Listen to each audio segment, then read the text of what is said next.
kaluklok, this is Sisters Kaluklok Vlog ng Sitio Bunlaw. Ngayon nga ay kasama namin ang pinsan namin si Jasper, Kia. Shoutout sa'yo, Kia. At ngayon nga ay kasama natin ang anak ng ate nating lahat.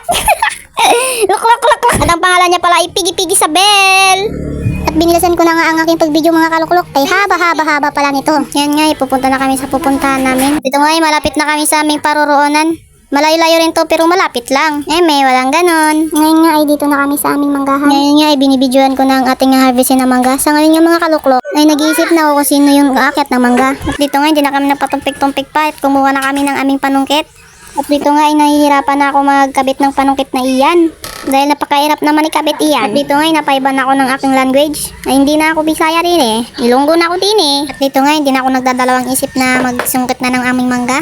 At dito nga ay nagkalaglagan na ang aking kalo. At dito nga ay nahihirapan ako magsungkit. Kita mo naman yan. Hindi naman kuha-kuha. At yan nga ay kahit nahirapan ay tuloy-tuloy ba rin.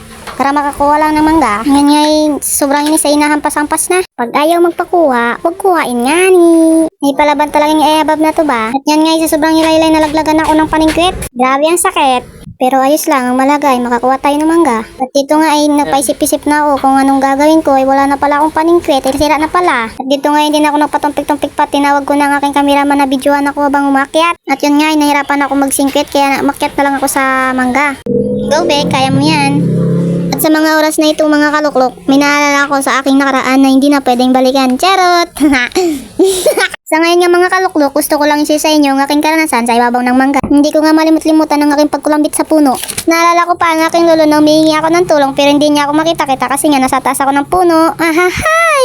Pero sa sobrang trauma ko ng mga oras na yun ay di na ako ulit nakakyat sa mangga.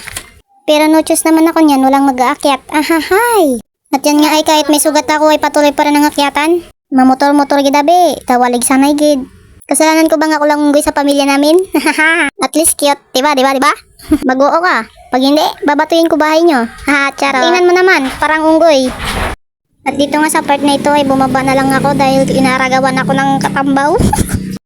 At dito na po natatapos ang aming video mga kaluklok. Salamat sa inyong panonood. Please follow for more video. Bye-bye!